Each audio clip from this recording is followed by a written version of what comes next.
question we receive here a lot is, do we need to be on any products after the procedure? The answer is that's totally up to you.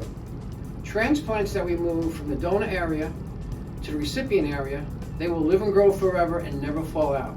They are immune to dihydrotestosterone. They will live and grow forever, zero maintenance required. If you have any native hairs that are there now that you would like to save, you have 3 FDA-approved therapies that can hold on to them. You have the finasteride, also known as Propecia, which is a DHT blocker. That's orally, 1 pill per day. You have the 5% minoxidil foam, otherwise known as Rogaine. That's topical. You apply that twice a day. And then you have the laser hair cap.